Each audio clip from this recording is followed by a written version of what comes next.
अस्सलाम वालेकुम स्टूडेंट, आप देख रहे हैं मेरा यूट्यूब चैनल इजी लेसन्स 101। आज हम साइंस सब्जेक्ट पढ़ेंगे और उसमें हमारा टॉपिक है सेलुलर ऑर्गेनाइजेशन। कभी आपने सोचा व्हाट इज़ लाइफ, ज़िंदगी क्या है, किस तरह एक सेल से पूरा इंसानी जिस्म बनता है। सेलुलर ऑर्गेनाइजेशन में आज हम इसी चीज़ के बारे में पढ़ेंगे स्टेप बाय स्टेप कि इंसान का पूरा जिस्म जो देखने में तो हमें खाल और हड्डियाँ नज़र आ रही होती हैं। शुरू करते हैं लेवल ऑफ ऑर्गेनाइजेशन। इंसान का जिस्म बुनियादी तौर पर एक सेल से बना होता है। अब सेल, इसका जो बेसिक पार्टिकल है वो एटम है। एटम्स मिलके मॉलिक्यूल्स बनाते हैं और मॉलिक्यूल से ऑर्गेनल्स बनते हैं। ऑर्गेनल्स मिलके सेल बनाते हैं। सेल की अगर हम डेफिनेशन पे जाएं तो सेल की डेफिनेशन है cell is the basic structural and functional unit of life. Cell को उर्दू में खुलिया कहते हैं। सेल किसी भी ज़िंदगी की बेसिक यूनिट है। सेल किसी भी ज़िंदगी की बुनियादी इकाई।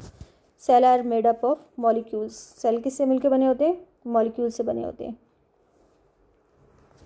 हम अगर सेल की एग्जांपल में जाएं तो कौन कौन से सेल आते हैं? Red blood cells, muscle cells और नर्व सेल्स आते हैं। उसके बाद सेल आपस में मिलके कंबाइन होके बनाते हैं टिश्यू।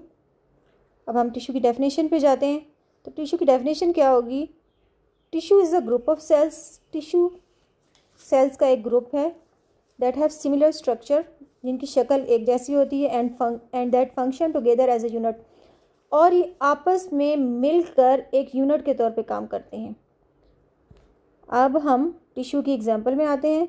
टिश्यू की एग्जांपल में आते हैं muscles tissue, nerve tissue, connective tissue. अगली स्टेज आती है ऑर्गन्स की। टिश्यू आपस में मिल के बनाते हैं ऑर्गन्स। ऑर्गन्स की डेफिनेशन पे जाते हैं। Organ is a part of body. Organ जिस्म का वो हिस्सा होते हैं that is made up of cell and tissues. First step क्या था? हमारा सेल था। सेल से मिलकर टिश्यू बनते हैं और टिश्यू से मिलकर क्या बनते हैं? ऑर्गन्स बनते हैं। तो हमारी definition, a part of body that is made up of cell and tissues. Body का वो पार्ट जो सेल्स और टिश्यूज़ से बना होता है that perform a specific function, जिसका एक मखसूस या ख़ास काम होता है। अब हम ऑर्गन्स की एग्जांपल में आते हैं तो हमारी ऑर्गन की एग्जांपल है हार्ट, यानी दिल। दिल का काम क्या होता है? हमारे बॉडी को ब्लड सप्लाई करता है। उसके बाद है लंग्स, फेफड़े। फेफड़ों से हम क्या करते हैं? सांस लेते हैं। हमारा थर्ड ऑर्गन आता है किडनी। हमारी बॉडी में 2 किडनी हैं, यानी कि 2 गुर्दे हैं।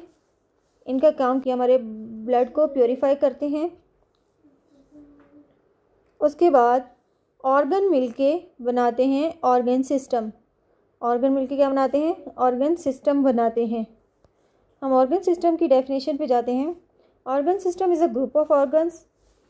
ऑर्गन सिस्टम ऑर्गन्स का ग्रुप है दैट वर्क टुगेदर, जो आपस में मिलके काम करते हैं टू परफॉर्म वन और मोर फंक्शन। वो एक काम भी कर सकते हैं, वो एक काम भी करते हैं और एक से ज़्यादा काम भी करते हैं।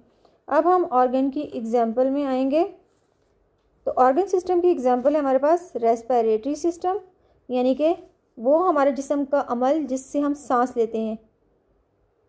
सर्कुलेटरी सिस्टम, हमारे जिस्म में जो ब्लड की कंप्लीट सर्कुलेशन हो रही होती है हार्ट के ज़रिए, वो हमारे सर्कुलेटरी सिस्टम में आता है।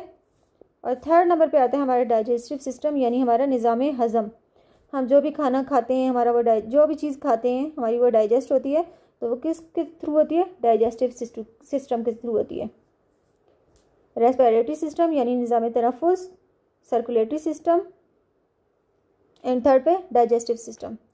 अब ऑर्गन सिस्टम आपस में मिलके क्या बनाते हैं? ऑर्गेनिज्म, एक पूरा इंसान बना देते हैं, एक पूरी चीज़ बना देते हैं। वो इंसान भी हो सकता है, वो जानवर भी हो सकता है, वो एक पौधा भी हो सकता है।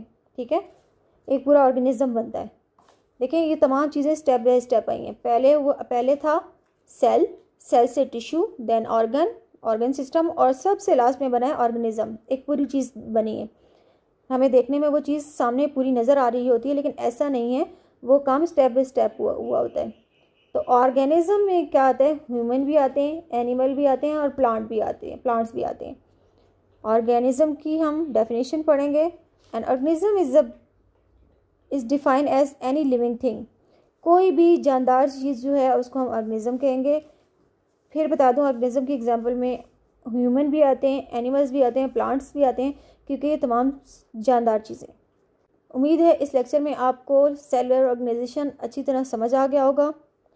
इंशाल्लाह अगली वीडियो में हम कुछ और सीखेंगे। मज़ीद सीखने के लिए देखते रहें हमारा चैनल इजी लेसन्स 101। अल्लाह हाफिज़।